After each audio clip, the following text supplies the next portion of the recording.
My cheating ex tried to steal my $50 million inheritance. My revenge turned a gang war into her final lesson. The Montana sky hung low and gray, pressing down on Cormac M. Calloway like an unwelcome hand on his shoulder. Rain threatened, but refused to fall, just as Augustus Calloway had refused to give anything during his life. Now his father's polished mahogany casket sat before him, waiting to be lowered into the cold ground. Max stood ramrod straight, his military bearing evident despite the 5 years since his discharge. At 42, his face was weathered, his eyes hard as gunmetal beneath a furrowed brow. He didn't bother to hide his indifference as the preacher droned on about a man he clearly never knew.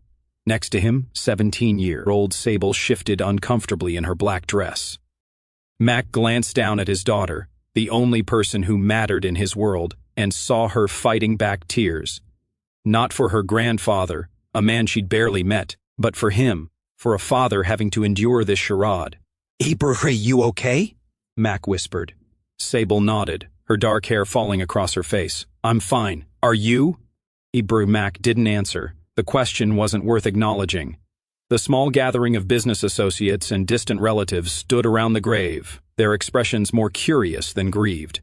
Augustus Calloway had been respected for his wealth, feared for his ruthlessness, but loved by no one, especially not his only son. "Ashes to ashes, dust to dust," the preacher concluded, offering the ceremonial dirt to Mac. Mac took the shovel, scooped the earth, and let it fall onto the casket with a hollow thud that echoed his emptiness. He handed the shovel back without a word and turned away. "Ibrahim, aren't we supposed to stay until they lower it?" Sable asked, hurrying to keep pace with his long strides. "Ibrahim, he's dead. It doesn't matter anymore."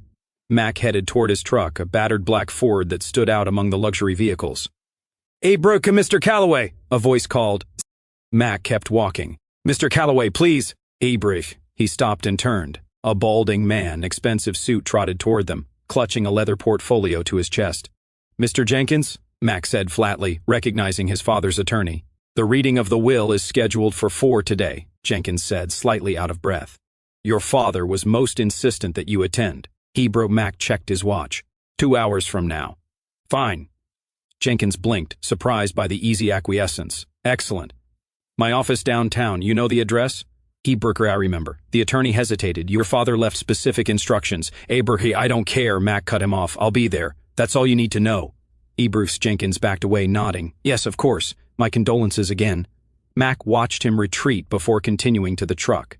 Sable climbed in without a word, knowing better than to push conversation when her father got like this. The old truck roared to life, and they pulled away from the cemetery, leaving Augustus Calloway and his legacy behind. Or so Mac thought. Jenkins' office was all polished wood and leather, reeking of money and pretension. Mac sat stiffly in a high-backed chair, Sable beside him. The attorney adjusted his glasses and carefully opened Augustus's will. "As per Mr. Calloway's instructions, this reading is private and limited to family members only." Jenkins glanced at the empty chairs around them. "Which, it seems, is just the 2 of you." Mac said nothing. His father had outlived 2 wives and alienated every other relative. "Ibrahim, shall we begin?" Jenkins cleared his throat. "I, Augustus William Calloway, being of sound mind and body, do hereby declare this to be my last will and testament." The legal jargon washed over Mac like white noise. He tuned it out until Jenkins' voice suddenly sharpened.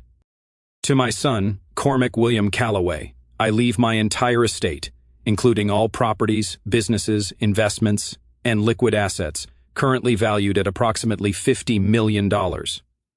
Mac blinked. Sable gasped beside him. "Ibrahim, this inheritance comes with no conditions or stipulations," Jenkins continued. "Cormac has always done as he pleased, regardless of my wishes. I see no reason to attempt to control him from the grave." Jenkins looked up. "There's more, but that's the essence of it. You are the sole heir, Mr. Calloway." Max stared at the attorney, unable to process what he had just heard. $50 million, his father's entire fortune. "There must be a mistake," he finally said. Jenkins shook his head. "There's no mistake. Everything your father owned now belongs to you." "For why?" The question escaped before Mac could stop it. "He didn't share his reasoning with me," Jenkins replied, "but the will is ironclad." Mac stood abruptly. "How soon can the transfer be completed?" The paperwork is already prepared." "Once probate clears, which your father made arrangements to expedite, The assets will be yours. A month, perhaps less. Mac nodded. Send everything to my ranch.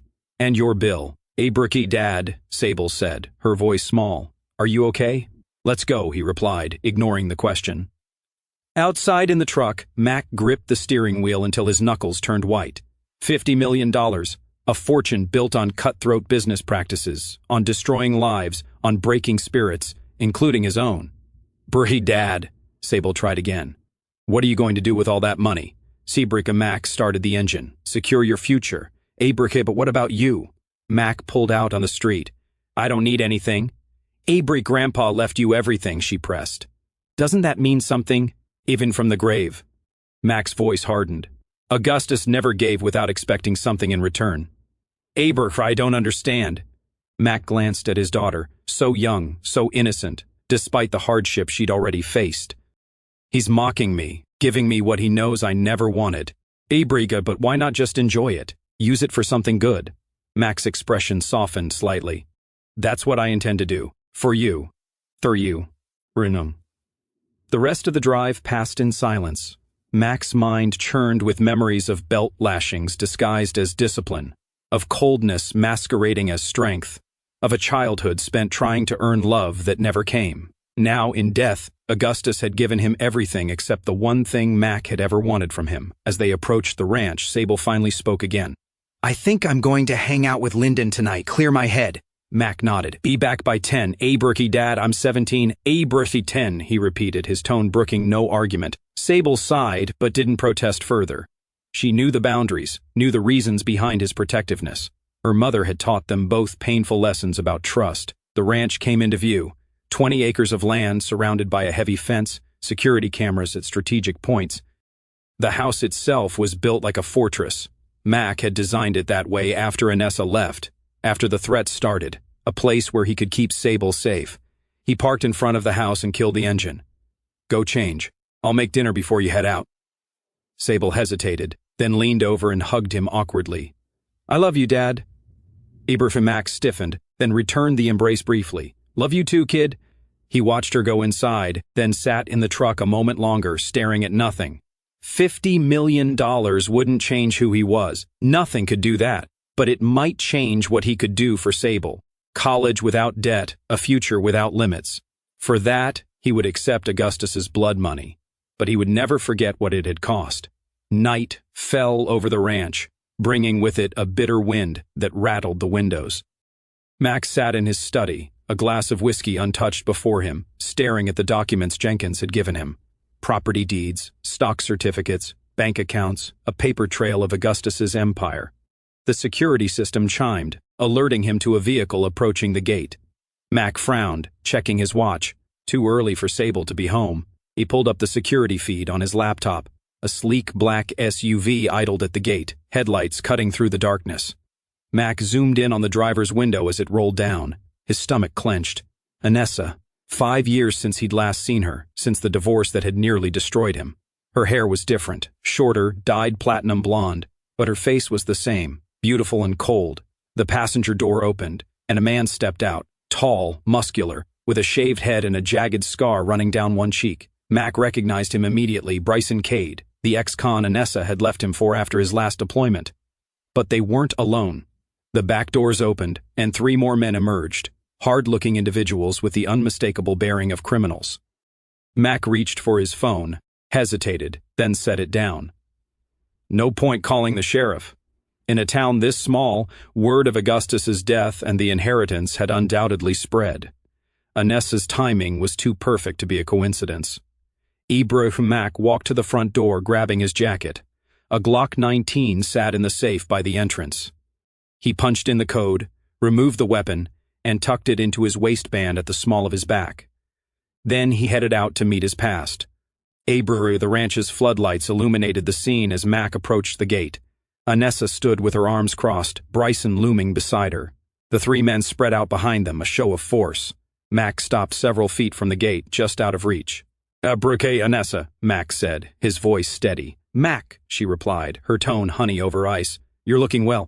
Abraham, what do you want? Abraham, she smiled, all teeth and no warmth. I heard about Augustus. Abraham, what do you want? Abraham, is that any way to greet your wife? Break ex-wife, Mac corrected. The papers were finalized 5 years ago. Anessa's smile faltered. Yes, well, about that. I've been reviewing our divorce settlement and I feel it was inequitable. Mac almost laughed. You got exactly what you asked for, everything. That was before I knew about Augustus's fortune. She took a step closer to the gate. Half of that money is rightfully mine, Mac. Now he did laugh, a harsh sound devoid of humor. You're out of your mind. Bryson moved forward, hands curling into fists. Watch how you talk to her. Mac ignored him, keeping his eyes on Anessa. We were divorced long before my father died. You have no claim to anything. Montana is an equitable distribution state, she said, as if reciting a memorized line. Assets acquired during marriage, or with the potential to be acquired based on actions during marriage. Save the legal bullshit for someone who cares. Mac cut her off. You're not getting a dime. Anessa's facade cracked slightly, her eyes narrowing. You always were stubborn, Mac. It's why we never worked. We never worked because you were sleeping with half of Billings while I was deployed. Bryson surged forward, grabbing the gate. You son of a... One of the men behind him put a hand on his shoulder. This man was different, calmer, better dressed, with an air of authority. We're just having a conversation. Mac assessed him quickly, mid-40s, expensive watch, the confidence of someone used to being in charge. Dangerous. And you are? Mac asked. Call me Finn, the man offered, a thin smile on his lips. A business associate of your ex-wife's. What kind of business? The lucrative kind. Finn's smile didn't reach his eyes. Miss Vaughn has retained our services to help resolve this unfortunate dispute. Mac understood immediately. The Blood Crows, a Denver-based gang expanding their territory into Montana, dealing in everything from drugs to murder for hire. And now Anessa was involved with them. There's no dispute, Mac said evenly. Just trespassing on private property. Anessa stepped forward again, placing her manicured hands on the gate. $2 million, Mac. That's all I'm asking. Half of what's rightfully mine. Turn around, Anessa. You're wasting your time. Persian hardened. That's where you're wrong, Mac. Mac reached over and hit the control panel. The gate slid shut in her face, locking with a metallic click. For a moment, he expected rage, screaming, threats, the Anessa he remembered from their worst fights. Instead, she simply smiled. That smile chilled him more than any outburst could have. We'll be in touch, she said, turning back to the SUV. Finn lingered a moment longer, his eyes measuring Mac. Consider her offer, Mr. Calloway. It would be the sensible thing to do. Get off my property, Mac replied. Finn nodded as if Mac had confirmed something for him, then followed Anessa and the others to the vehicle. Mac watched them drive away, his hand resting on the Glock at his back. Something had changed in Anessa. The woman he had married had been manipulative, selfish, even cruel. But this calculated coldness was new and far more dangerous.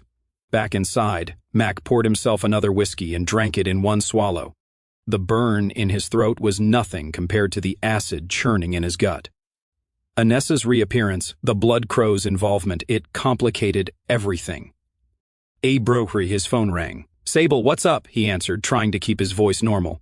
Is it okay if I stay out a little later? Lyndon and I are going to catch a movie. Mac checked his watch. 8:30. Be home by 11, no later. Sir, thanks, Dad. Love you. Love you too. Be careful. Mac hung up, debating whether to tell Sable about Anessa's visit. No, he decided, no need to worry her yet. He'd handle this himself. Mac walked to the window, staring out at the darkness beyond the security lights. Anessa wouldn't give up easily. She never had. But neither would he. Not when it came to protecting what was his. Augustus's money meant nothing to him, but it meant everything to Anessa. And that gave him leverage. If she wanted a war, he'd give her one. This time, he'd make sure she lost everything. Sable checked her phone as she and Lyndon left the movie theater. 10:15 p.m. She had time to grab a quick bite at Dino's diner before heading home. Your dad's still being super strict, huh? Lyndon asked, pulling her jacket tighter against the cold. He has his reasons, Sable shrugged, unwilling to explain the complicated history behind her father's protectiveness. Come on, you're practically an adult. Doesn't he trust you? It's not about trusting me. Sable led the way toward the diner, its neon sign casting pink and blue light onto the sidewalk. It's about not trusting everyone else. Ibra Linden rolled her eyes. This town is like the most boring place on earth. What does he think is going to happen? Sable bit her lip, remembering the day her mother had left. The screaming, the threats, the restraining order that came later. It's complicated. Abru. Inside Dino's, they slid into a booth by the window. The diner was nearly empty.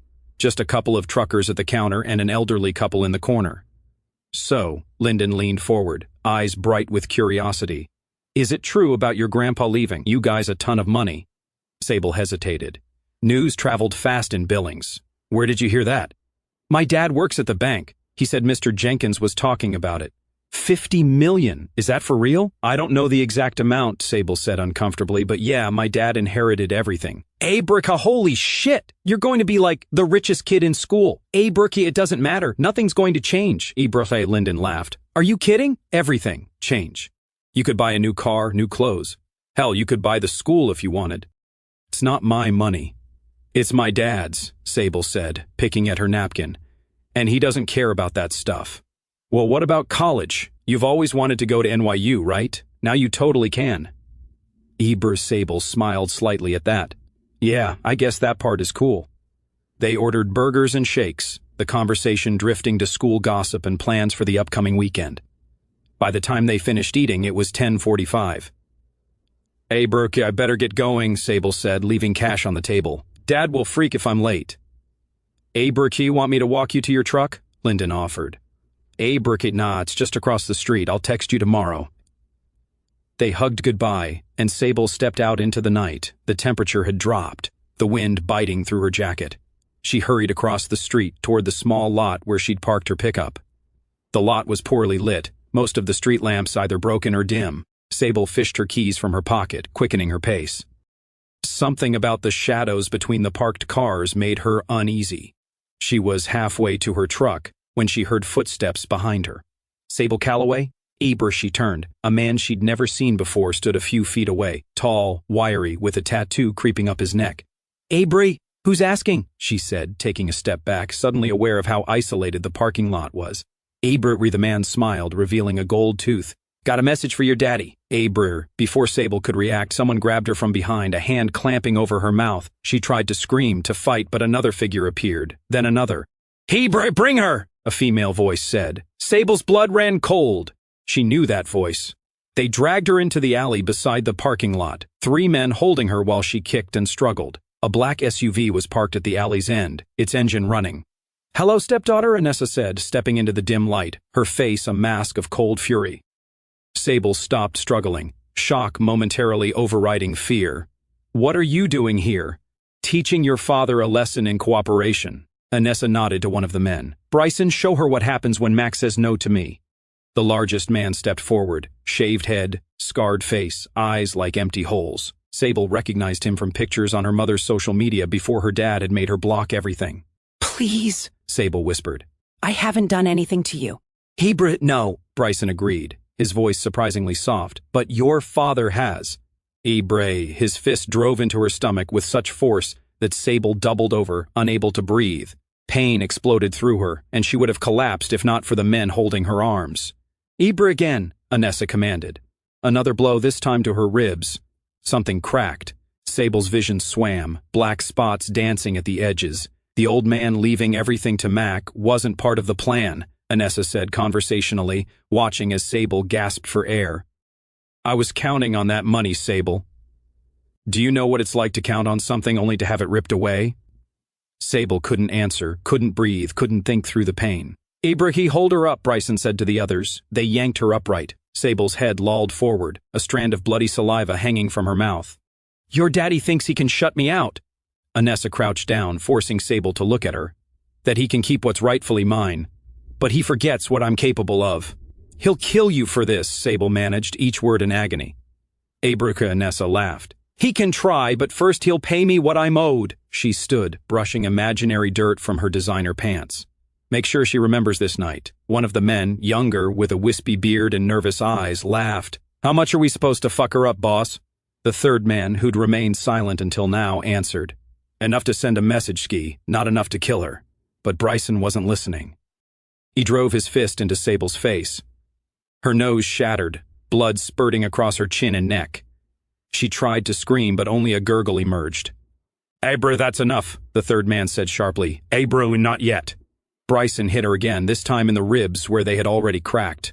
Sable vomited, the contents of her dinner spattering the alley floor. "God damn, that's nasty," Ski laughed, jumping back to avoid the splash. "Abra, I said enough." The third man grabbed Bryson's arm. "Finn wants her alive." "Abra," Bryson shook him off. "One more." Abra leaned close to Sable, his breath hot on her bleeding face. "Tell your daddy, this is just the beginning." Array, he stepped back and kicked her square in the face with his steel-toed boot. Sable's world exploded into white-hot pain. Then darkness began to creep in from the edges. She felt herself falling, the men releasing her arms, the cold concrete pressed against her cheek. Through a haze of pain and encroaching unconsciousness, she heard Anessa's voice.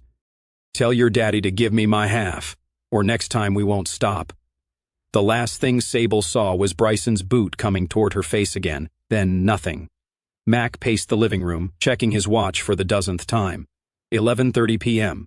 Sable was never late, not without calling. He tried her cell 3 times, straight to voicemail. He tried Lyndon's number next. The girl answered on the second ring, her voice sleepy.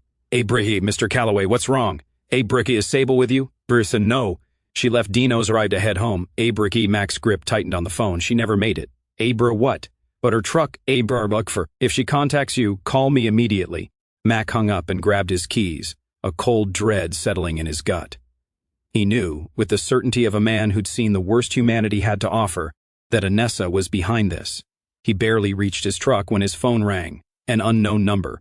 "Abraham Calloway," he answered, his voice tight. "Is this the father of Sable Calloway?" A woman's voice, professional, unfamiliar. "Abraham, yes." "Who is this?" "This is Nurse Matthews at Billings Memorial Hospital. Your daughter has been admitted to the emergency room. She was found unconscious in an alley downtown." The world seemed to tilt beneath Mac's feet. "Is she?" "She's in critical condition, Mr. Calloway. You should come right away." Mac didn't remember the drive to the hospital. One moment, he was in his truck. The next, he was running through the emergency room doors, demanding to see his daughter. "Sir, you need to calm down," a security guard warned, stepping into his path. "Breaky, my daughter, Sable Calloway, where is she?" A nurse appeared, her face grave. "Mr. Calloway, come with me, please." She led him through double doors into the trauma ward. The antiseptic smell, the beeping monitors, the hushed voices, it all faded away when Mac saw the figure in the bed. If not for the dark hair, he wouldn't have recognized her. Sable's face was swollen beyond recognition, a maze of purple bruises and split skin. Tubes ran from her arms, her nose, her mouth. A ventilator hissed rhythmically. "Jesus Christ," Mac whispered, his knees nearly buckling. She has multiple broken ribs, a punctured lung, internal bleeding, and a severe concussion," the doctor explained, appearing at his side. "We've stabilized her for now, but she's not out of danger." "Who found her?" "A birthday couple leaving the movie theater. They called 911. Mac approached the bed slowly, afraid to touch her, afraid he might somehow cause more damage. Sable looked so small, so broken. His little girl. "We've notified the police," the doctor continued. "They'll want to speak with you when you're ready." Mac nodded mechanically, not taking his eyes off Sable. "Can I have a minute alone with her?" "Of course." When the room cleared, Mac sank into the chair beside the bed. His hand hovered over Sable's, hesitating before gently taking it. Her skin was cold. "I'm here, baby girl," he whispered. "I'm right here." She didn't stir. Max said him. Mac's vision blurred with tears he refused to shed. Tears wouldn't help Sable. Tears wouldn't punish those responsible. But he knew who had done this, knew why. And in that moment, something fundamental shifted inside him. A line crossed. A decision made. Mac leaned forward, pressing his lips to Sable's forehead. "I promise you, Sable," he whispered against her skin. "They will all burn." Mac hadn't moved from Sable's bedside in 36 hours. Nurses came and went, checking vitals, adjusting IVs, speaking in hushed tones as if their words might shatter what little peace remained in the sterile room. He sat rigid in the uncomfortable chair, eyes fixed on the broken form of his daughter, listening to the steady beep of machines keeping track of her life. A doctor entered, different from the one who had been there when Mac arrived, younger, with tired eyes and a clipboard clutched to his chest. Mr. Calloway, I'm Dr. Reeves. I've been monitoring your daughter's condition. Abraham Mack didn't look up. Any change? Her vitals have stabilized, Dr. Reeves said, moving to the opposite side of the bed. The swelling in her brain has begun to subside, which is a good sign.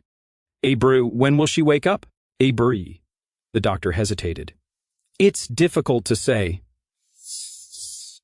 That's not an answer. The next 20 to 4 hours will be critical, Dr. Reeves said, meeting Mac's gaze with practiced calm. If she regains consciousness during that window, her chances improve dramatically. And if she doesn't, let's not get ahead of ourselves. The doctor checked the monitors, made a notation on his clipboard. The human body is remarkably resilient, Mr. Calloway, especially in someone young and healthy like your daughter. Mac's jaw tightened. She's 17. I know, Dr. Reeves' voice softened. The police detective asked to speak with you when you're ready. He's been waiting. I've got nothing to say to the police. They need your statement to investigate. I know who did this, Mac did, his voice flat, and no badge is going to bring them to justice. The doctor tensed. Mr. Calloway, I understand you're upset, but you don't understand. Mac stood, towering over the younger man. You patch up the results. You don't deal with the causes. That's not fair. Life's not fair. Mac turned back to Saketiv. Tell the detective I'm staying with my daughter. Dr. Reeves sighed but nodded. I'll let him know. Try to get some rest, Mr. Calloway. She'll need you at your best when she wakes up. The door closed quietly behind him.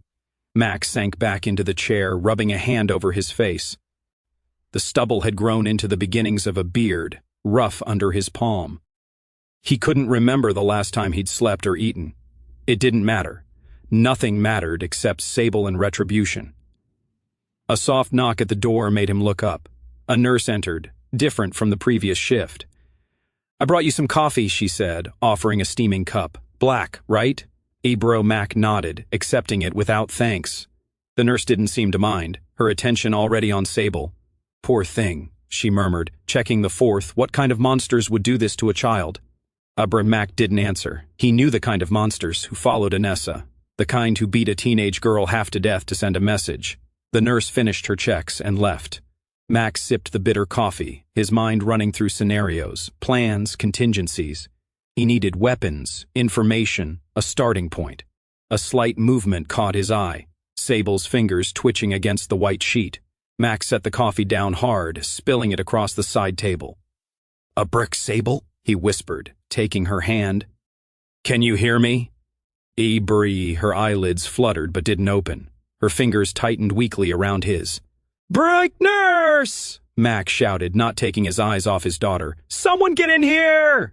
The same nurse rushed in, followed by Dr. Reeves, who must have been nearby. As she moved, Mac said, his voice cracking. She squeezed my hand. Dr. Reeves moved to the bed, pulling a penlight from his pocket. He gently lifted one of Sable's swollen eyelids, shining the light briefly. Pupillary response is good. He repeated the process with the other eye. Sable, can you hear me? If you can hear me, squeeze your father's hand again. Mac held his breath.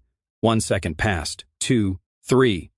Then, unmistakably, Sable's fingers tightened around his. That's it, Dr. Reeves encouraged. You're doing great, Sable. Can you try to open your eyes for us? Her face contorted with effort, the bruises shifting grotesquely, but slowly, painfully, her eyes opened. Just a slit through the swelling, but open. Dad. The word was barely audible, slurred through broken lips. Brooke, I'm here, baby. Mac leaned closer, his vision blurring with unshed tears. I'm right here. Abricker hurts, she whispered. I know. We'll get you something for the pain. Mac looked up at the nurse, who was already adjusting the fourth. This will help, she assured them both. She'll feel better soon. Dr. Reeves performed a quick assessment, checking responses and vitals. This is a very good sign, Mr. Calloway. I'll order another CT scan to make sure the swelling continues to decrease. But her waking up this soon is extremely encouraging. Mac barely heard him, focused entirely on Sable, whose eyes kept drifting back to his face despite the obvious effort it took to keep them open. Don't try to talk, he told her. Just rest. You're going to be okay. Sable's lips moved again, so faintly he had to lean closer to hear. Mom, she whispered. It was Mom. Mac's blood ran cold. He'd known, of course, but hearing it confirmed. Hearing that Sable had seen Anessa during the attack sent a wave of rage through him so powerful it nearly took his breath away. "Bro, I know," he said quietly. "Don't worry about that now." Abry tears leaked from the corners of Sable's eyes, mixing with the bruises. Why would she do this? Mac had no answer that would make sense to his daughter, no explanation that could possibly justify what had been done to her. "She's sick," he said finally, "in ways I can't explain. But she won't hurt you again, I promise." The doctor and nurse exchanged glances. Mac ignored them. Let them think what they wanted. Let them call the police. It wouldn't change what was coming. "The medicine is starting to work," the nurse observed as Sable's eyes began to drift closed again. "She needs rest now." Mac nodded, still holding his daughter's hand. "I'll be right here when you wake up," he promised. But as Sable slipped back into sleep, Mac knew he wouldn't be. He had work to do, a war to start. The doctor and nurse left after a few more minutes of observation. Mac waited until Sable's breathing evened out, then gently laid her hand back on the bed. He stood, looking down at her battered face. In his time as a Marine, Mac had seen what humans could do to each other, had done things himself that would haunt a lesser man. But nothing had prepared him for seeing his own child like this. Nothing had forged his resolve like this moment. He leaned down and kissed Sable's forehead. "I promise you, Sable," he whispered against her skin. "They will all burn." Mac straightened, a deadly calm settling over him. He wouldn't be calling the police, wouldn't be making statements or filing reports. Justice wouldn't come from a courthouse. It would come from the barrel of a gun. Mac drove back to the ranch under a sky heavy with unshed rain. The air smelled of ozone and wet earth, the promise of a storm matching his mood. He needed a shower, a change of clothes, and his weapons. Then he would begin hunting. The security system chimed as he approached the gate. Mac frowned. Who would be waiting for him here? He pulled up the camera feed on his phone. A Billings County Sheriff's Department cruiser idled at the entrance, Sheriff Tobias Griggs himself sitting behind the wheel. Mac's eyes narrowed. The timing was too convenient. Sable wakes up, mentions Anessa, and suddenly the sheriff appears at his door. If there was one thing Mac had learned in combat, it was that there were no coincidences in war. He pulled up to the gate and rolled down his window. Sheriff Griggs nodded, his jowly face attempting a solemn expression. "Mac, heard about Sable, terrible thing. Abry, what do you want?" "Abry, just checking in. Thought you might have some idea who did this." Mac studied the man's face. 15 years. Aberrations. Ewan's made sure things ran smoothly. Or so Mac had always thought. "Abry, why would I know something the police don't?" Mac asked carefully. Abry Griggs shrugged. "Just figured, what with your ex-wife showing up in town right before this happened, it might be connected." Mac didn't react. "You've seen Anessa?" A word gets around. Griggs shifted in his seat. "Mind if I come in? Rather not have this conversation through car windows." After a moment's hesitation, Mac opened the gate. He led the sheriff to the house, watching the man's eyes scan the property, noting defenses, escape routes, not the behavior of someone making a simple condolence call. Inside, Mac didn't offer coffee or a seat. He stood in the center of the living room, arms crossed. "Talk." Griggs removed his hat, turning it in his hands. "Like I said, just checking in. Sable's a good kid. Whoever did this needs to face justice, and you're here to make sure that happens." Mac's voice was acid. "It's my job." Your job," Mac repeated slowly. "Funny how your job didn't include keeping the blood crows out of Billings." Griggs's eyes widened slightly before he controlled his expression. "Don't know what you're talking about." "I think you do." Mac took a step closer. "I think you know exactly who they are and what they're doing here. I think you know they're working with my ex-wife, and I think you're getting paid to look the other way." "That's a serious accusation, Mac," Griggs said, his hand drifting toward his holster. "The kind that could get a man in trouble." Trouble? Mac laughed, a harsh sound with no humor in it. "My daughter is lying in a hospital bed, beaten half to death, and you're talking to me about trouble." "I'm sorry about Sable. Truly I am. But whatever you're thinking of doing, don't." Griggs's voice hardened. "Let the law handle this." "The law?" Mac moved so quickly Griggs had no time to react. He grabbed the sheriff by the throat and slammed him against the wall. "You mean you, the man on Anessa's payroll?" "I don't," Griggs choked as Mac's grip tightened. "Don't lie to me," Mac hissed. I saw you meeting with Calder Finn at the West Side Motel 2 days ago, right after Anessa showed up at my gate. It was a bluff, but Griggs's panicked expression confirmed Mac had guessed right. Hey, Burker, it's not what you think, Griggs gasped. They approached me, threatened my family. Burr, save it. Mac released the sheriff, who slumped against the wall, coughing. How much are they paying you? Griggs rubbed his throat, eyes darting to the door. $10,000 a month to look the other way while they set up shop. And what did Anessa offer for dealing with me? The sheriff paled. I swear. Mac moved in again, grabbing Griggs by the front of his uniform and dragging him across the room to his desk. He slammed the man's head down onto the polished wood surface with enough force to split the skin across his nose. Blood sprayed across the papers. Tell me the truth, Mac demanded, keeping the sheriff's face pressed to the desk. 50,000, Griggs blurted, blood bubbling from his nostrils, to find something on you. Get you locked up so she could file for custody of Sable. Mac's grip tightened, his knuckles white against Griggs's uniform, and when that didn't work, they decided to beat her instead. Burke, I didn't know they'd hurt the girl, I swear to God. Mac pulled Griggs's head back and slammed it down again. The sheriff's nose broke with a wet crunch. God's not listening right now, Mac said, but I am. Tell me where they're operating from. I can't. They'll kill me. I'll kill you if you don't, Mac countered, his voice calm, and I'll take my time. Griggs must have believed him because he started talking. Old mining camp near the Beartooth foothills. Finn bought it through a shell company. They've got maybe 20 men up there, heavily armed, running drugs in from Canada, distributing throughout Montana and Wyoming. And Anessa is staying at the compound with Finn. They're together. Mac absorbed this, his rage settling into something colder, more focused. Who else is on their payroll besides you? 2 of my deputies, the fire marshal, a judge. Griggs moaned as blood continued to pour from his shattered nose. Please, Mac, I got a family. So do I. Mac pulled the sheriff upright, staring into his bloodied face. Here's what's going to happen. You're going to pretend you never came here, never saw me, never had this conversation. What are you going to do? You don't want to know. Mac wiped his bloody hand on Griggs's uniform. But if anyone comes asking questions about me or looking for me, you're going to be absolutely useless to them. Understand? Griggs nodded, his eyes wide with terror. If I find out you warned them I'm coming, I'll make sure your wife and kids get to watch what I do to you. Are we clear? We're clear, Griggs whispered, blood dripping from his chin. Brooke, good. Mac released him, and the sheriff stumbled back, clutching his broken nose. Now get out of my house. Griggs fled without another word, leaving a trail of blood drops on the hardwood floor. Mac watched through the window as the sheriff's cruiser sped away, gravel spraying from the tires. He had bought himself some time, but not much. Griggs couldn't be trusted. The man was a coward who'd sell out anyone to save his own skin, which meant Mac needed to move fast. He walked to the gun safe in his bedroom, punched in the code, and began removing weapons: a Remington 700 sniper rifle, his service pistol, a combat shotgun, ammunition for each. He laid them on the bed, then added a tactical vest, night vision goggles, and his old Marine combat knife. Next, he went to his study, where he pulled up maps of the area on his computer. The Beartooth foothills covered hundreds of square miles, but old mining claims were a matter of public record.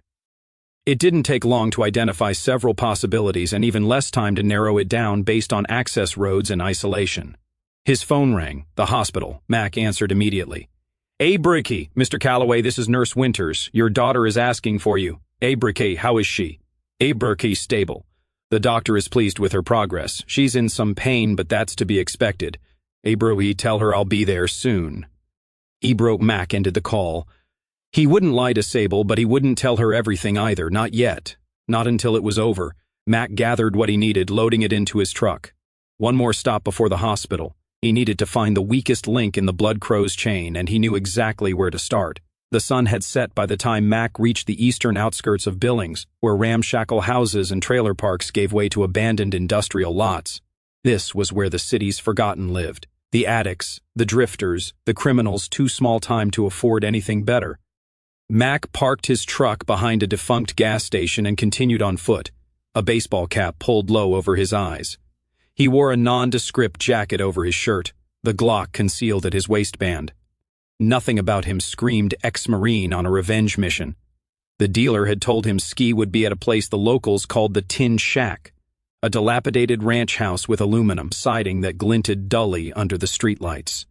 3 rusted cars sat in the dirty yard, and the windows glowed with the sickly blue light of television screens. Mac circled the property once, noting exits, the number of people inside based on shadows and voices, 4, maybe 5. One of them would be Ski, the man who had laughed while his daughter vomited blood. He waited in the shadows of a dead elm tree, watching as 2 men stumbled out the front door, arguing loudly about money and drugs. Neither matched the description he'd gotten of Ski. They climbed into one of the cars and drove off, leaving 3 inside at most. Mac approached the back of the house, silent despite his size. A window was cracked open, voices drifting out. "Finn's going to be pissed you skimmed that much," a woman said, her voice raspy from cigarettes or meth or both. "Finn can suck my dick," a male voice replied, young and cocky. "I did the job, I deserve a bonus." "Beating up some teenage girl?" The woman laughed. "Real tough guy, Ski." Mac's hand tightened on the Glock. Target confirmed. "You should have seen her face when Bryson started in on her," Ski continued, crying for her daddy. Pathetic. Mac had heard enough. He moved to the back door, tested the handle, unlocked. These people felt safe in their squalor, protected by Finn's reputation. He entered silently, finding himself in a filthy kitchen. The stench of chemicals and unwashed bodies hit him like a wall. Through a beaded curtain, he could see into the living room where the voices came from. Ski sat on a torn couch, rail thin, with stringy hair and tattoos crawling up his neck. A pipe was in his hand, smoke curling around his face. The woman sat across from him, her back to Mac, equally thin and dirty. "Someone else is here," a third voice said, male, deeper, from somewhere Mac couldn't see. Mac stepped through the beaded curtain, gun raised. "Nobody move." "Abraham," the woman screamed. Ski froze, the pipe halfway to his mouth. The third person, a heavy-set man with a patchy beard, emerged from a hallway, reaching behind his back. "Touch that gun, and you die first," Max said calmly. "Abra," the man stopped, hands raising slowly. "Abra, who the fuck are you?" Ski demanded, eyes pupils dilated. "Abra, the father of the girl you helped beat half to death." Recognition dawned on Ski's face, followed by fear. "Fuck, man, that wasn't personal, just business." "This isn't personal either," Mac replied. "It's war." "Abra," he shot the heavy-set man in the knee. The crack of the Glock was deafening in the small room. The man went down screaming, clutching his shattered joint. The woman bolted for the door. Mac let her go. She wasn't his target. "Abra, Jesus Christ." Ski tried to stand, but Mac was across the room in 2 strides. The barrel of the Glock pressed against his forehead. "Abra, sit." Ski sat. "Please, man, I was just following L. They said, Abra, they said." Mac grabbed Ski by the throat, dragging him off the couch and throwing him into a wooden chair. "You hurt my daughter! You laughed while she was beaten." "Abra, I didn't." Mac backhanded him, splitting his lip. "Lie to me again, and I'll shoot off your kneecaps, too. Shut up or you're nan. Shut up or you're next." "Abra." The man bit down on his screams, reduced to whimpering. Mac turned back to Ski. "Where's Anessa?"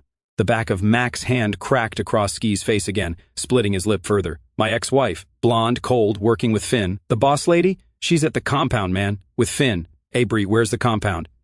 Ski hesitated. Mac pressed the gun under his chin. "Abra, the old Blackburn mine," Ski blurted. "Off Route 78 near Red Lodge." "Abra, how many men?" "Abra, I don't know, 15, 20. They rotate through." Mac studied Ski's face, but it wasn't enough. "What's their security like?" "Abra regards at the entrance. Dogs patrolling the perimeter. Finn's got snipers in the hills during the day. At night, fewer men, but the dogs are worse. They're trained to kill." "Abra," Mac nodded. "Who else was there when my daughter was beaten?"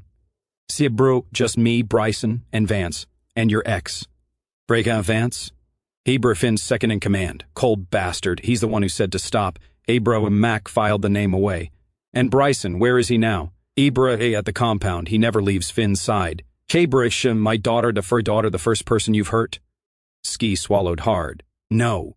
"Abra, how many others?" "Abra, I don't know, man, a dozen? Finn uses us to send messages." Mac's expression didn't change, but something shifted in his eyes. He reached into his jacket pocket and pulled out a zip tie. Hands behind the chair. "Abra, wait, please," Ski begged. "I told you what you wanted. Brookie, and now you're going to tell me more." Mac forced Ski's hands behind the chair and secured them with the zip tie. He pulled out his combat knife, the blade catching the dim light. Everything about the compound, every entrance, every guard position, every weakness. Brookie. Ski stared at the knife, trembling. "They'll kill me if I tell you that." Brookery, I'll kill you if you don't, Mac countered, and I'll take my time. For a moment, Ski seemed to weigh his options, calculating his chances. Then he started laughing, a high, manic sound. You're dead anyway, man. You go against Finn, you're dead. You, your daughter, everyone you care about. Mac didn't respond to the outburst. Instead, he stepped forward and, with a quick, practiced motion, sliced off Ski's left pinky finger. The laughter transformed into a scream. Blood spurted from the wound, spattering across Ski's jeans and the dirty carpet. Aber, that's one, Mac said calmly. I've got 9 more fingers to go through before I start on other parts. Or you can tell me what I need to know. Bertha, you're crazy, Ski shrieked, staring at his maimed hand in horror. Bertha, no. Mac moved the knife to Ski's ring finger. I'm at war, and in war there are casualties. The knife began to press down. Ski broke. Wait, I'll tell you everything. And he did. Over the next hour, in between sobs and pleas, Ski detailed everything he knew about the compound. Guard rotations, the location of Finn's quarters, the building where they kept their weapons. He drew a crude map with his remaining hand once Mac untied him, marking entrances and blind spots. By the time he finished, Ski was missing 3 fingers from his left hand, and Mac had used the tip of his knife to remove the man's right eye when he tried to hold back information. That's all I know. I swear to God, Ski whimpered, clutching his mangled hand against his chest. Blood soaked his shirt, dripping from the empty socket where his eye had been. The other man had passed out from pain and blood loss.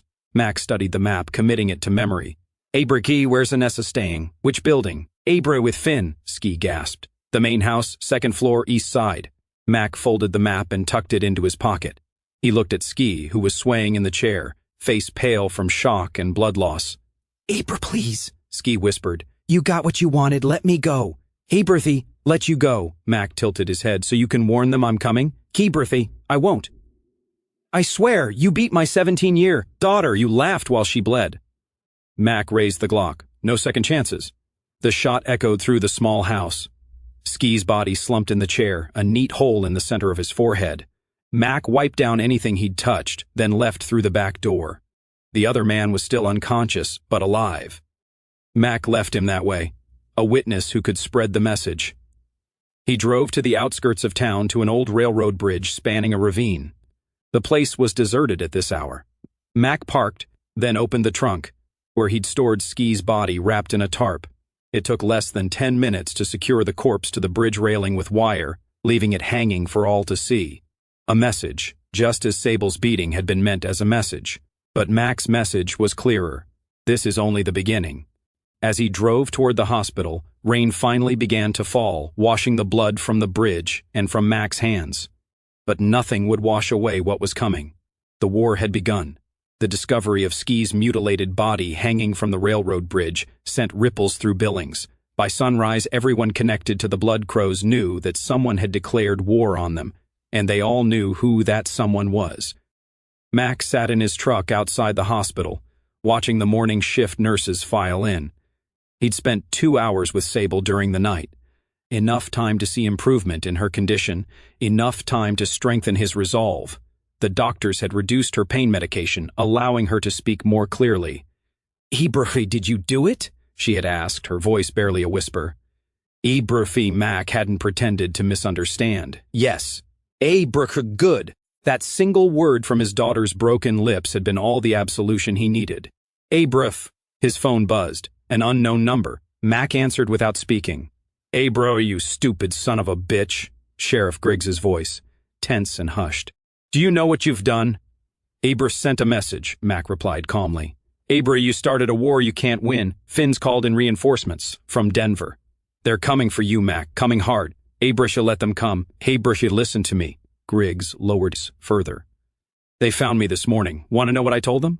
I covered for you, but they're watching me now. They want your location. And you're calling to warn me? Mac's voice dripped with skepticism. Oh, Berkey, I'm calling because I've got a family, damn it. They threaten my kids, Mac. Mac considered this. What do they want from you? To set you up, tell you I've got information, get you to meet me somewhere, isolated. And you do that for them? Pause. I would have to save my family. Then do it. What? Call them.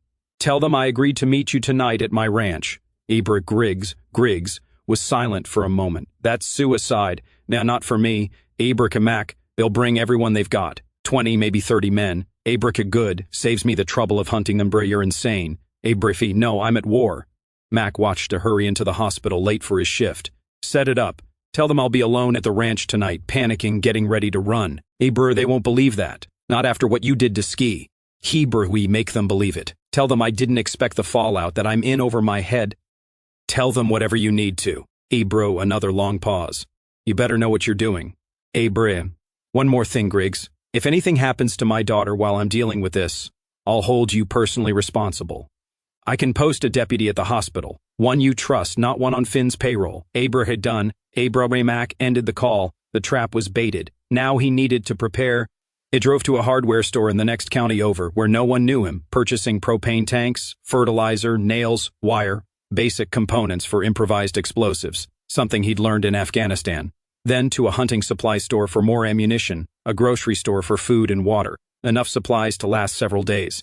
By mid-afternoon, he was back at the ranch, transforming it into a killing ground. The barn was his focus, a large structure 100 yards from the main house, filled with farm equipment he rarely used. Mac spent hours rigging explosives throughout the building, connecting them to a remote detonator. He positioned ammunition caches in strategic locations around the property, established fallback positions, created choke points. As dusk approached, he called the hospital to check on Sable. She was stable, sedated for the night. The deputy was in place outside her room. Good. Mac showered, dressed in black tactical pants and a dark shirt, strapped on his sidearm and combat knife, loaded his shotgun, and placed it by the front door. He set up his sniper rifle in the upstairs bedroom window with a clear view of the approach road. Then he waited. At 9:38 p.m., the security system alerted him to vehicles approaching the gate. Mac checked the camera feed, 3 SUVs and 2 pickup trucks, driving with headlights off. He watched them stop at the gate, watched men pour out, 21 in total, heavily armed. They cut the lock on the gate rather than try to bypass the electronic system. Smart. They didn't want to trigger any alarms. What they didn't know was that Mac had already disabled that particular alarm, wanting them to think they had the element of surprise. Ibrahim Mac picked up his radio. Deputy Rollins. After a moment, the deputy guarding Sable responded. Here, status? Your daughter's sleeping peacefully. Room secure, keep it that way. Yes, sir. Ibrahim Mac set down the radio and moved to the sniper rifle. Through the scope, he watched the blood crows spread out, approaching the ranch in a standard flanking formation. Someone had military training, probably Finn. That would make things more challenging. He recognized Bryson among them, the scarred face unmistakable even in the darkness, the man who had put his boot in Sable's face. Mac adjusted his aim, centering the crosshairs on Bryson's head. One shot, and he could begin his revenge right now. But that wasn't the plan. They needed to come closer, all of them. Mac abandoned the rifle and moved downstairs. He flicked on the porch light, then opened the front door and stepped outside, hands empty and visible. I know you're out there, he called into the darkness.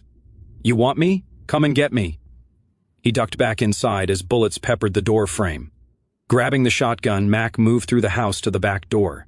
Outside, he kept to the shadows, circling toward the barn. He could hear the men approaching the house, their attempts at stealth betrayed by tense breathing and the occasional whispered command. Mac reached the barn and slipped inside through a side door. He positioned himself behind a tractor, shotgun ready, night vision goggles giving him a clear view of the large main door.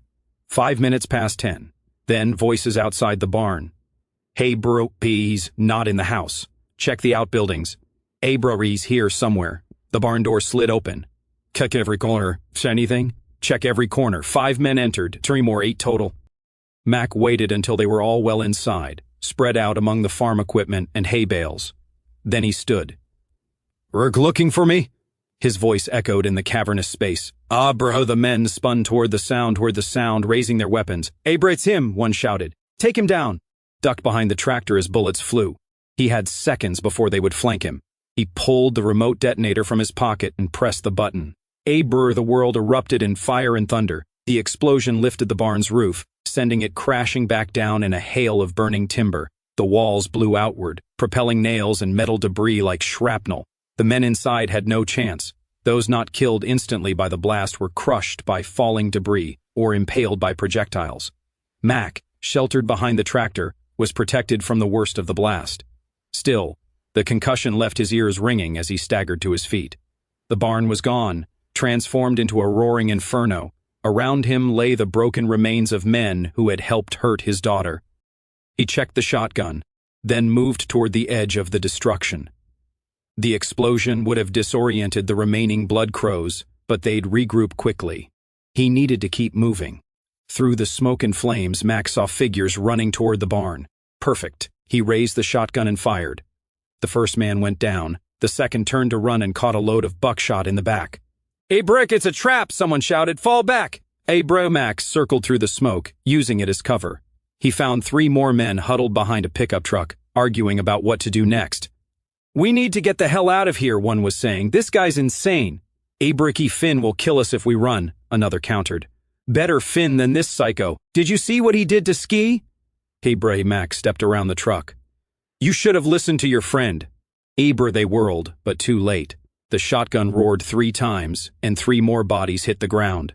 Mac reloaded, listening. The ranch had fallen silent except for the crackling of the burning barn. He moved toward the house, keeping to the shadows. A figure burst from behind a shed, firing wildly. Mac dropped to one knee, brought the shotgun up, and fired. The man's chest erupted in a spray of red mist. 7, Mac counted aloud, plus 8 in the barn. 15, 6 left, including Bryson. But where was Finn? He hadn't seen the Blood Crow's leader among the attackers. The answer came with the roar of an engine. One of the SUVs burst from behind the house, accelerating toward the broken gate. Mac raised the shotgun, but the vehicle was already too far away. Someone was escaping. Mac let them go. Let them report what had happened here. Let them spread the message, don't mess with the Calloway family. He did a sweep of the property, finishing off 2 wounded men he found hiding in the bushes. That left 4 unaccounted for. A noise from the house caught his attention. Mac approached cautiously, shotgun ready. Through the open front door, he could see signs of movement inside. He slipped around to the back, entering silently through the kitchen. Voices drifted from the living room, angry, desperate. "We need to burn this place down with him in it," someone said. "It's the only way. Finn wants him alive," another voice responded. Bryson's voice. "Says the boss lady wants to deal with him personally. Screw that. You saw what he did out there. I'm not going back to Finn empty-handed." You want to run? Go ahead. I'll tell him you died like a hero." Max stepped into the doorway. "Neither of you is going back." The 2 men spun around. Bryson was there along with a younger Blood Crow Mac didn't recognize. Both raised their weapons. Mac fired first. The younger man's head snapped back as buckshot tore through his face. Bryson managed to get off a shot, the bullet grazing Mac's left arm before the shotgun's second barrel caught him in the stomach. Bryson crashed into the wall, sliding down to the floor. Blood poured from a wound in his abdomen, soaking his shirt. He looked up at Mac, recognition and fear in his eyes. "You," he gasped. "Brave me." Mac lowered the shotgun, drawing his pistol instead. "Remember my daughter, the 17-year-old girl you put in the hospital?" "A brick of business," Bryson coughed, blood spraying from his lips. "Nothing personal." This isn't personal either." Mac raised the pistol. "This is justice." The shot echoed through the house. Bryson's body slumped sideways, a neat hole in the center of his forehead. Mac searched the rest of the house, finding no one else. 18 confirmed dead, 3 unaccounted for, including Finn and presumably Anessa. Outside, Mac surveyed the destruction. The barn was a smoldering ruin. Bodies scattered across the property. Blood soaked into the Montana soil. Phase 1 complete. Now for the main event. The old Blackburn mine sprawled across 30 acres in the foothills of the Beartooth Mountains. Once a source of copper and silver, it had been abandoned in the 1970s. The rusting equipment and crumbling outbuildings left to decay until Calder Finn recognized its potential as a base of operations. Mac lay belly down on a ridge overlooking the compound, studying it through binoculars. The main house, once the mine manager's residence, stood at the center, recently renovated with new windows and reinforced doors. Around it clustered smaller buildings, barracks for the men, a warehouse for their product, a garage for their vehicles, just as Ski had described the attack on Mac's ranch had happened 2 nights ago. As expected, the survivors had fled back to Finn, bringing news of the massacre. Mac had followed discreetly, keeping his distance, using the time to observe and plan. Security had been heightened. Armed men patrolled the perimeter, moving in pairs. Dogs, large Rottweilers and German Shepherds, accompanied some of the guards. In the hills surrounding the compound, snipers kept watch during daylight hours. Mac had counted 22 men, not including Finn and whoever might be inside the main house. Some were clearly veterans, moving with the disciplined precision of trained soldiers. Others were street thugs, there for the money and the violence. All were on edge after what had happened at the ranch. Mac checked his watch, 2:17 a.m. The guard rotation would change at 2:30, the 15-minute window when attention would be divided. He gathered his equipment, a suppressed rifle, his sidearm, a backpack of additional gear, and began making his way down the ridge. The moon was a sliver in the sky, providing minimal light. Perfect. At the base of the ridge, Mac encountered the first hurdle, a chain-link fence topped with razor wire. He removed wire cutters from his pack and made a hole just large enough to squeeze through, then covered his tracks as best he could. The first patrol appeared, 2 men with a German Shepherd walking the perimeter. Mac froze, controlling his breathing. The dog would smell him if it got close enough. He reached into his pocket and removed a small canister. Bear mace, effective against dogs and humans alike. When the patrol was 30 yards away, Mac tossed a rock in the opposite direction. The sound immediately drew their attention. "What was that?" one of the guards said, raising his rifle. Probably just a deer," his partner replied. "Check it out anyway." The first guard moved toward the sound, the dog straining at its leash. Mac waited until they were directly downwind, then slipped from cover and approached the remaining guard from behind. His knife entered the base of the man's skull, severing the spinal cord. Death was instantaneous and silent. Mac lowered the body to the ground, then moved to intercept the first guard. The dog smelled him first, growling low in its throat. "Hey, Bree, what is it, boy?" the guard asked, turning in Mac's direction. Mac sprayed the bear mace directly in the dog's face. The animal yelped and retreated, pawing at its eyes. The guard raised his rifle, but Mac was already on him, driving the knife into his throat. 2 down, many more to go. Mac moved from shadow to shadow, approaching the compound. When possible, he avoided the patrols. When necessary, he eliminated them silently. A knife to the throat, a broken neck. Each body he hid, buying time before the alarm was raised. 4 guards down, 6, 8. He reached the warehouse, picking the lock with practiced ease. Inside, crates of drugs and weapons lined the walls. Mac planted small charges at strategic points. Not enough to destroy the building immediately, but enough to start a fire when detonated, a distraction for later. Next, the garage. Same treatment, small charges on the fuel tanks of vehicles. Mac checked his watch again, 3:42 a.m. The lack of radio check-ins from the eliminated guards would soon raise suspicions. He needed to move faster. The barracks presented a different challenge. 2 large buildings housing most of Finn's men. Too many to take on directly. Mac crept to the electrical panel on the side of the nearest barracks and cut the power. Immediately, confused voices rose from inside. "Bro, power's out. Check the generator." 2 men emerged from the barracks, flashlights in hand. Mac let them pass, then slipped inside the open door. In the darkness, the remaining men were fumbling for weapons and lights. Mac moved among them like a ghost, knife flashing. Screams erupted as men fell. Gunshots rang out, some striking their own comrades in the confusion.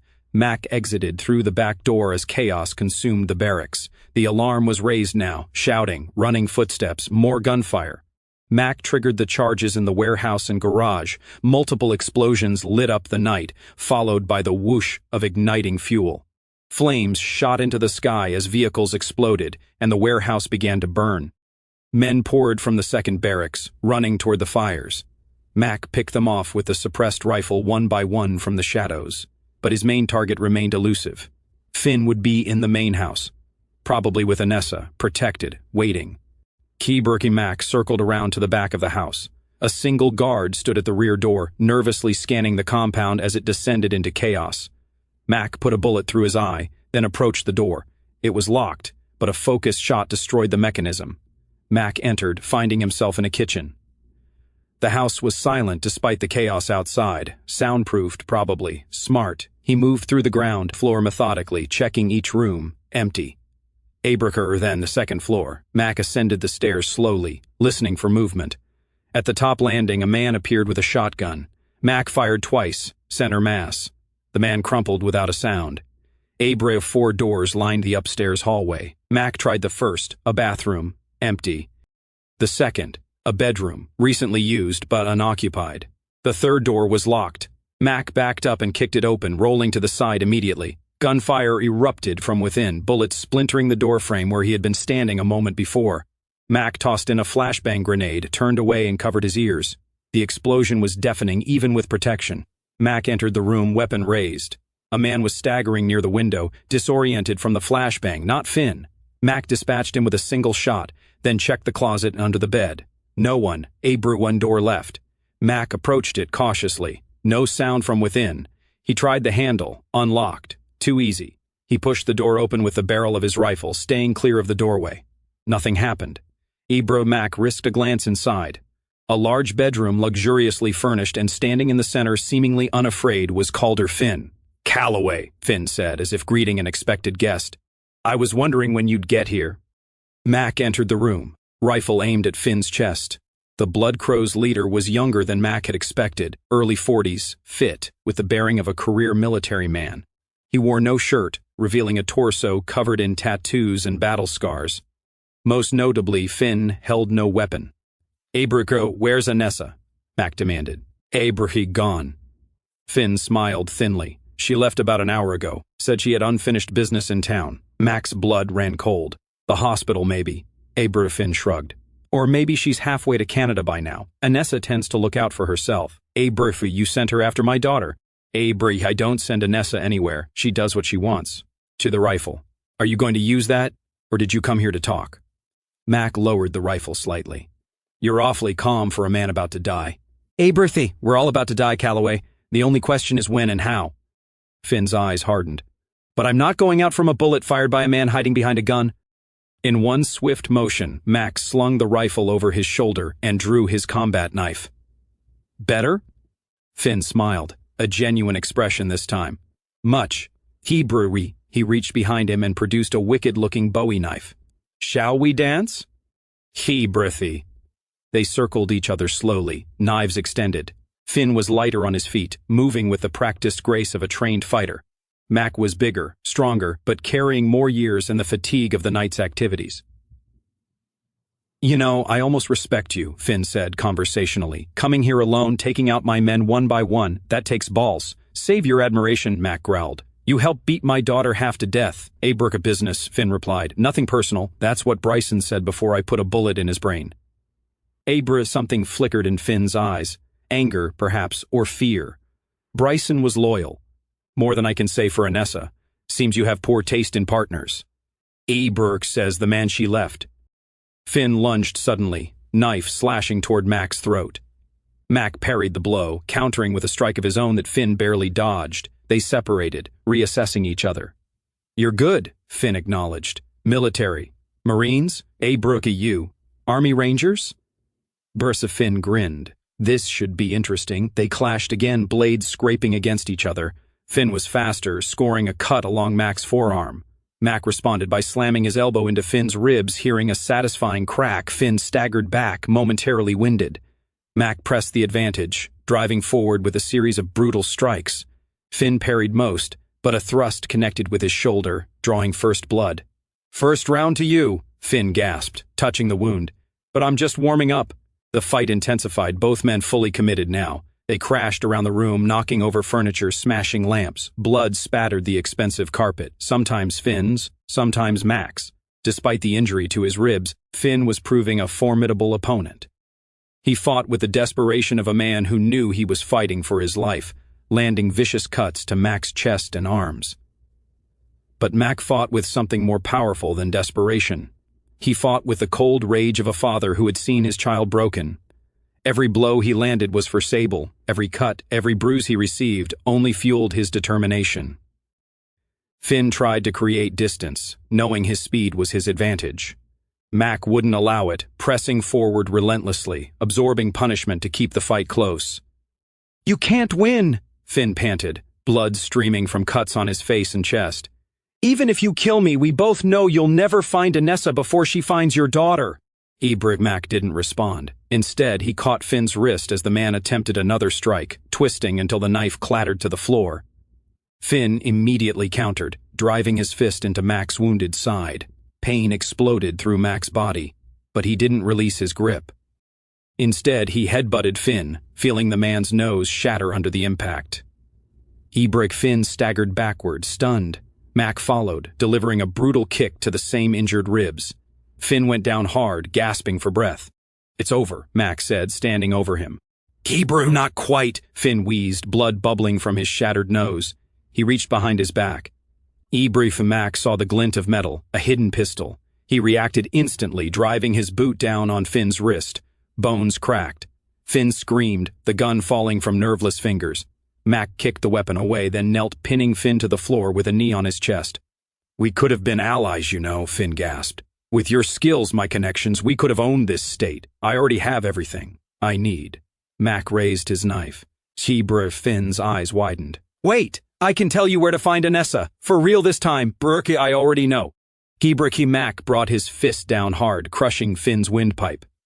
The Blood Crow's leader thrashed beneath him, face purpling as he fought for air that wouldn't come. Mac watched dispassionately as the life drained from Finn's eyes. There was no gunshot, no dramatic final blow, just the quiet struggle of a man drowning in his own blood. When it was over, Mac stood, wiping his knife clean on the bedsheets.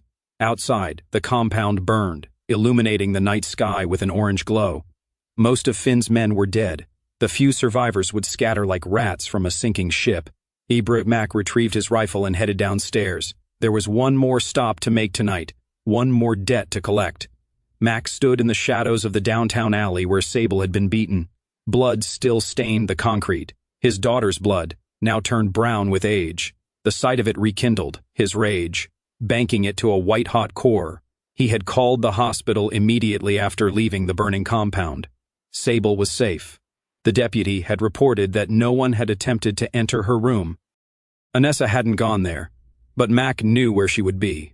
Not running to Canada or Mexico, not yet. Anessa was too prideful, too vindictive. She would want to leave a message, something for Mac to find after she disappeared, and there was only one place that made sense, the alley where it had all started. Mac checked his watch. 5:47 a.m. Dawn was approaching, the eastern sky beginning to lighten. Soon the city would wake. He needed to finish this quickly. A vehicle approached, the purr of an expensive engine, the crunch of tires on the trash-strewn street. Headlights swept across the mouth of the alley, then died.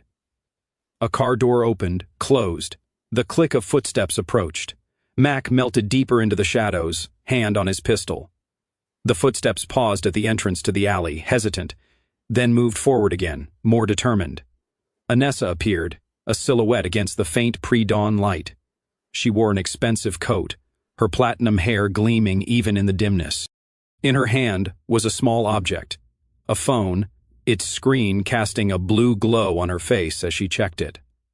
Mac watched her walk to the exact spot where Sable had fallen.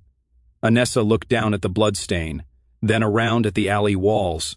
She was looking for something, or preparing to leave something. Mac stepped forward, deliberately scuffing his boot against the ground. Anessa whirled, her hand diving into her purse. "Who's there?" "Brookie." "Hello, Anessa." Mac moved into the faint light, gun at his side but visible. She froze, eyes widening, then remarkably she smiled. "Mac, you're alive." Disappointed. Surprised. She eased her hand out of her purse. Empty. "Good choice. I thought you'd be at the compound with Finn. Finn's dead." A flicker of something, fear perhaps or calculation, crossed her face. "All of them? Everyone who stayed to fight?" Mac nodded. "And now I'm here for you." You know me so well." She took a step back. "But you're forgetting something important, Mac." "What's that?" "I'm still legally Sable's mother." Anessa's smile returned, cold and confident. "Kill me, and you'll spend the rest of your life in prison." "What happens to her then?" Mac almost laughed. "You think I care about prison, about laws after what you did to her?"